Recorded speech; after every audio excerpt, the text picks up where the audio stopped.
Bismillahirrahmanirrahim. Assalamualaikum warahmatullahi wabarakatuh. Pertama-tama marilah kita panjatkan puji syukur kehadirat Allah Subhanahu wa Ta'ala yang telah memberikan kita beribu-ribu nikmat, diantaranya nikmat kesehatan dan kesempatan sehingga kita dapat mengikuti pembelajaran pada hari ini. Sholawat bertangkaikan salam kepada Nabi Muhammad SAW yang berlapaskan Allahumma sholli ala Sayyidina Muhammad wa ala ali Sayyidina Muhammad.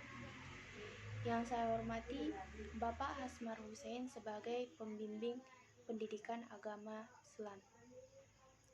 Yang saya hormati saudara-saudari yang mengikuti pembelajaran pada hari ini.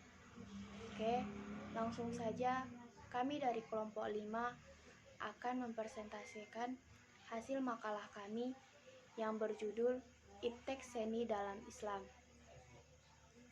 Perkenalkan, nama saya Nirma Sari Harahap sebagai moderator. Oke, baiklah, yang pertama yang akan dibacakan oleh Saudari Rolia Siregar. Kepada saudari kami persilakan dengan segala hormat. Di sini saya akan menjelaskan latar belakang dari makalah kami yang berjudul Iptek dan Seni dalam Islam. Bab 1, pendahuluan. Latar belakang.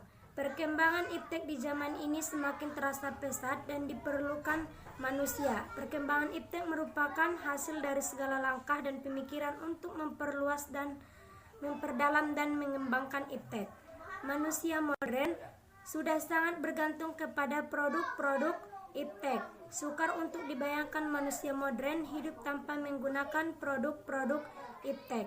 Keperluan hidup harian manusia modern mulai dari makan, minum, tempat tinggal, tempat bekerja, sampai alat-alat komunikasi, alat-alat hiburan, kesehatan, dan semua aspek kehidupan manusia tidak terlepas dari produk iptek.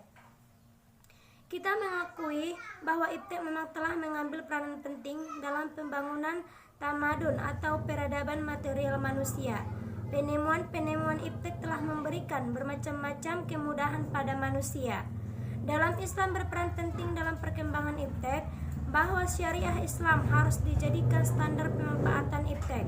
Ketentuan halal haram, hukum-hukum syariah Islam wajib dijadikan tolok ukur dalam pemanfaatan iptek. Bagaimanapun juga bentuknya, iptek yang boleh dimanfaatkan adalah yang telah dihalalkan oleh syariah Islam.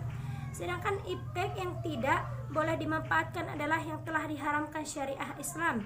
Dengan iptek dalam Islam, kita perlu mengembangkan potensi dan memanfaatkan sumber daya alam dengan tetap berpegang teguh kepada Al-Quran dan As-Sunnah sebagai rasa syukur kita terhadap sumber daya alam yang beraneka ragam ciptaan untuk kita semua. Rumusan masalah: apakah pengertian iptek dan seni? Bagaimana integrasi iman, ilmu, teknologi, dan seni dalam Islam? Apakah keutamaan yang berilmu? Apakah tanggung jawab ilmuwan terhadap lingkungan? Penyikapan terhadap perkembangan iptek, tokoh-tokoh iptek dan seni dalam Islam. Terima kasih kepada saudari Rolia Siregar. Selanjutnya akan dibacakan oleh saudari Dian Eka Sahrija. Kepada saudari kami persilakan dengan segala hormat. Assalamualaikum warahmatullahi wabarakatuh. Saya dari kelompok 5 akan menjelaskan tentang pengertian iptek dan seni. Definisi iptek sebagai singkatan dari ilmu pengetahuan dan teknologi adalah sesuatu yang sangat berkaitan dengan teknologi. Dalam sudut pandang filsafat ilmu dengan pengetahuan sangat berbeda maknanya. Ilmu adalah pengetahuan yang sudah diklasifikasikan, disistemasi, dan diinterpretasikan sehingga menghasilkan kebenaran objektif, serta sudah diuji kebenarannya secara ilmiah. Sedangkan pengetahuan adalah apa saja yang diketahui oleh manusia, baik melalui panca indera, intuisi, pengalaman, maupun firasat. Jadi, ilmu pengetahuan adalah himpunan pengetahuan manusia yang dikumpulkan melalui proses pengkajian dan dapat dinatar serta diterima oleh akal. Sedangkan seni Seni adalah hasil ungkapan akal dan budi manusia dengan segala prosesnya. Seni merupakan ekspresi jiwa seseorang dan seni juga adalah sebuah keindahan yang dapat mengungkap rasa sampai jauh ke dalam jiwa seseorang. Kata seni adalah sebuah kata yang semua orang dipastikan mengenalnya walaupun dengan kadar pemahaman yang berbeda. Konon kata seni berasal dari kata sani yang kurang lebih artinya jiwa yang luhur atau ketulusan jiwa. Namun menurut kajian ilmu di Eropa mengatakan artifisial yang artinya kurang lebih adalah barang atau karya dari sebuah kegiatan. Pandangan Islam tentang seni merupakan ekspresi keindahan. Terima kasih. Baik, terima kasih kepada Saudari Dian. Selanjutnya akan dibacakan oleh Saudari Ummi Kalsum Harahap. Kepada Saudari, kami persilakan dengan segala hormat. Bismillahirrahmanirrahim. Assalamualaikum warahmatullahi wabarakatuh. Perkenalkan, nama saya Ummi Kalsum Harahap. Saya dari kelompok 5 dan di sini saya akan melanjutkan presentasi kami pada hari ini yang judulnya adalah Interaksi Iman, Ilmu, Teknologi, dan Seni. Bismillahirrahmanirrahim. Dalam pandangan Islam, antara agama, ilmu pengetahuan, teknologi, dan seni terdapat hubungan yang harmonis dan dinamis yang terinteraksi dalam suatu sistem yang disebut dengan Dinul Islam. Di dalamnya terkandung 3 unsur. Yang pertama yaitu akidah, yang kedua syariah, dan yang ketiga adalah akhlak, ataupun disebut juga dengan iman, ilmu, dan amal soleh. Sebagaimana yang dinyatakan dalam Quran Surah Ibrahim yang artinya adalah, tidaklah kamu perhatikan Allah telah membuat perumpamaan kalimat yang baik atau yang disebut juga dengan Dinul Islam seperti batang pohon yang baik akarnya kokoh menghujan ke bumi dan cabangnya menjulang ke langit. Pohon itu mengeluarkan buahnya di setiap musim dengan seizin Allah, membuat perumpamaan-perumpamaan itu agar manusia selalu ingat. Ayat di atas menganalogikan bangunan Dinul Islam bagaikan sebatang pohon yang baik. Iman diidentikan dengan akar dari sebuah pohon yang menopang tegaknya ajaran Islam. Ilmu diidentikan dengan batang pohon yang mengeluarkan dahan-dahan atau cabang-cabang ilmu pengetahuan. Sedangkan amal ibarat buah dari pohon itu identik dengan teknologi dan seni. Selanjutnya, ilmu-ilmu yang dikembangkan di atas dasar keimanan dan ketakwaan kepada Allah akan memberikan jaminan kebaikan bagi kehidupan umat manusia, termasuk bagi lingkungannya. Pengembangan iptek yang lepas dari keimanan dan ketakwaan tidaklah akan bernilai ibadah serta tidak akan menghasilkan manfaat bagi umat manusia dan alam lingkungannya, bahkan menjadi malapetaka bagi kehidupan sendiri. Mungkin itu saja yang dapat saya sampaikan. Kurang dan janggalnya saya dulu minta maaf. Akhirul kalam, wassalamualaikum warahmatullahi wabarakatuh. Oke, baiklah, terima kasih kepada Saudari Ummi.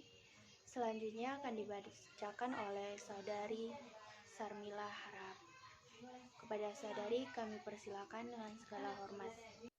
Assalamualaikum warahmatullahi wabarakatuh. Perkenalkan, nama saya Sarmila Harahap. Di sini saya akan membacakan tentang keutamaan orang yang berilmu.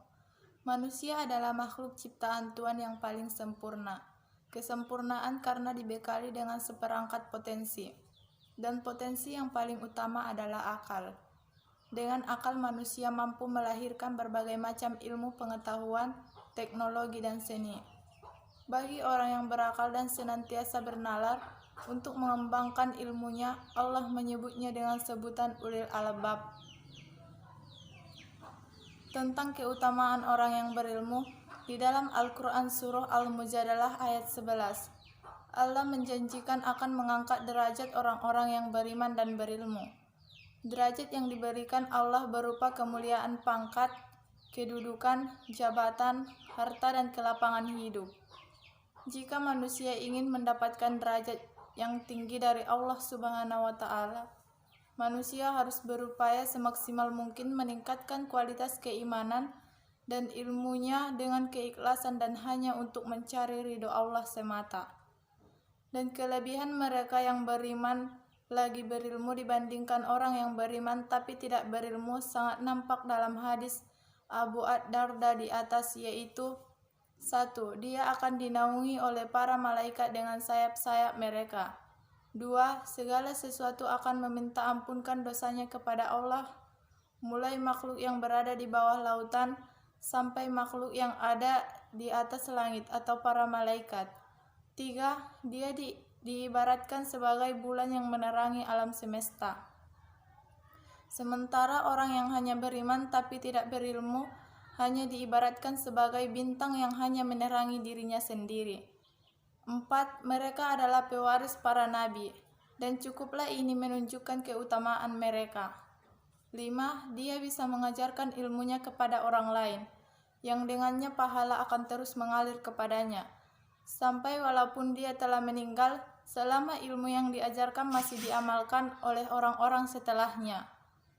Dan kelima, perkara ini tidak akan didapatkan oleh orang-orang yang hanya beriman tapi tidak berilmu atau ahli ibadah. Karenanya sangat wajar sekali kalau Allah tidak menyamakan kedudukan orang yang berilmu dengan orang yang tidak berilmu. Karena mereka adalah mujahid yang memperbaiki dirinya, memperbaiki orang lain, dan melindungi agama Allah dari setiap perkara yang bisa merusaknya. Berbeda halnya dengan ahli ibadah, yang kebaikannya hanya terbatas pada dirinya sendiri.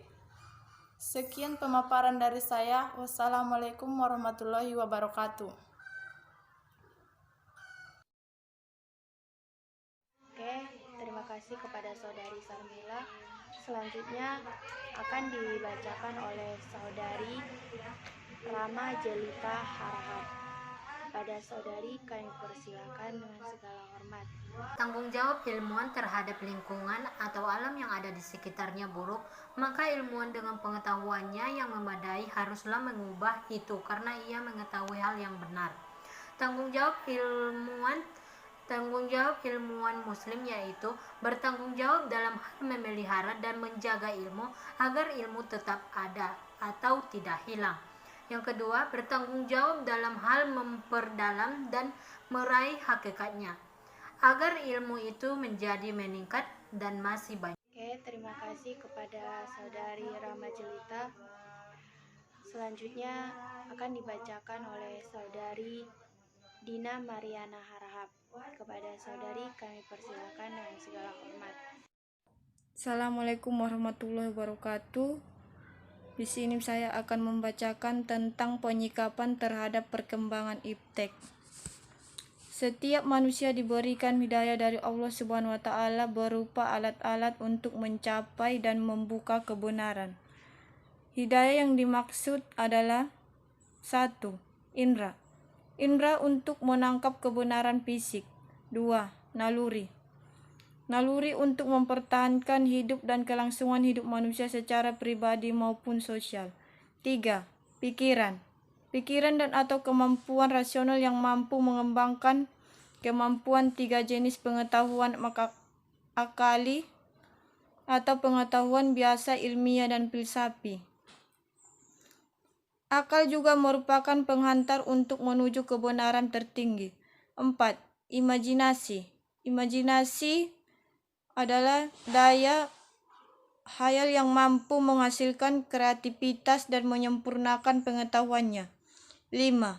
Hati nurani, suatu kemampuan manusia untuk dapat menangkap kebenaran tingkah laku manusia sebagai makhluk yang harus bermoral. Sekian dari saya. Wassalamualaikum warahmatullahi wabarakatuh. Oke, terima kasih kepada Saudari Dina. Kemudian akan dibacakan oleh Saudari Hokipah Harahap. Kepada saudari kami persilakan dengan segala hormat. Assalamualaikum warahmatullahi wabarakatuh. Nama saya Hokipah Harahap. Di sini saya akan menjelaskan tentang tokoh-tokoh iptek dan seni dalam Islam. Dunia teknologi selalu penuh dengan para penemu ide serta inovasi. Siapa sangka, di balik penemuan dan industri teknologi saat ini ada sentuhan ilmuwan muslim di belakangnya. Hal ini membuktikan ilmuwan muslim juga tidak kalah dan sangat diakui dalam bidang teknologi seperti ilmuwan barat. Nah, berikut ada 5 ilmuwan muslim yang berpengaruh terhadap dunia teknologi. Di antaranya, 1. Ibnu Al-Haytham. Ibnu Al-Haytham menjadi salah satu tokoh Islam yang berpengaruh di dunia teknologi. Ilmuwan ini menciptakan teknologi optik yang sangat digunakan pada perangkat kamera. Teknologi temuan Ibnu Al-Haytham menginspirasi Roger Bacon dan Kepler untuk menciptakan mikroskop dan teleskop. 2. Abbas bin Firnas. Ilmuwan muslim bernama Abbas bin Firnas merupakan orang pertama di dunia yang membuat konstruksi alat yang bisa terbang. Pada abad ke-9, Abbas bin Firnas menciptakan sebuah alat terbang bersayap menyerupai burung dan berhasil menerbangkannya di Koroda Spanyol. 3. Al-Battani. Al-Battani merupakan seorang astronom yang berhasil menemukan hitungan dalam 1 tahun terhadap 365 hari, 5 jam, 46 menit, dan 24 detik. Pria dengan nama lengkap Abu Abdullah Muhammad bin Jabir Ibn Sinan Ar-Raqi Al-Harrani Az-Sabi Al-Battani ini juga menemukan sejumlah persamaan trigonometri. 4. Anousheh Ansari. Anousheh Ansari merupakan seorang insinyur asal Iran, Amerika. Ia menjabat sebagai CEO founder dan CEO Telekom Technologies. Dia juga menjadi perempuan muslim pertama sekaligus orang Iran pertama yang berhasil terbang ke luar angkasa. Hebatnya lagi, perjalanannya ke luar angkasa dinainya sendiri. 5. Al-Khawarizmi. Al-Khawarizmi atau orang yang bernama lengkap Muhammad Ibnu Musa. Al-Khawarizmi adalah seorang ahli di bidang matematika, astronomi, dan geografi dari Iran. Ia lahir tahun 780 dan wafat 850 Masehi. Penemuan yang terkenal dan masih digunakan sampai saat ini adalah aljabar. Al-Khawarizmi juga dikenal sebagai bapak algebra atau disebut algoritma oleh orang-orang Eropa. Terima kasih. Wassalamualaikum warahmatullahi wabarakatuh. Oke, baiklah, terima kasih kepada saudari Hokipa. Yang terakhir akan dibacakan oleh saudari Nurmala Sari Siregar. Kepada saudari kami persilakan dengan segala hormat. Bismillahirrahmanirrahim. Bab 3 penutupan. A. Kesimpulan. Ilmu pengetahuan dalam Al-Quran adalah proses pencapaian segala sesuatu yang diketahui manusia melalui tangkapan panca indera sehingga memperoleh kejelasan. Teknologi merupakan salah satu unsur budaya sebagai hasil penerapan praktis dari ilmu pengetahuan yang objektif. Seni adalah hasil ungkapan akal budi serta ekspresi jiwa manusia dengan segala prosesnya. Seni ini identik dengan keindahan, di mana keindahan yang hakiki identik dengan kebenaran. Apabila manusia berlaku adil dengan semua makhluk hidup di alam ini, maka di sini letak kebenaran norma moral tersebut. Yang baik karena manusia hidup tidak hanya untuk beribadah kepada Allah.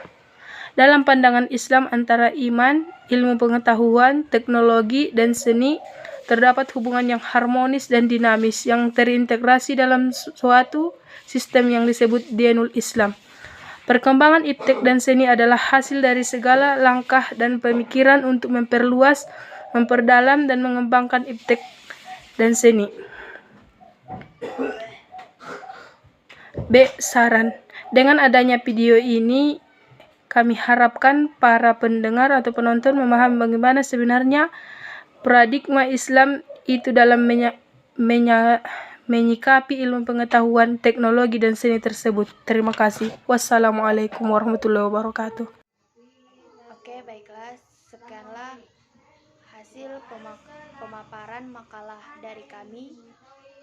Kurang dan janggalnya kami mohon maaf, kepada Allah kami mohon ampun. Wabillahi taufik wal hidayah. Wassalamualaikum warahmatullahi wabarakatuh.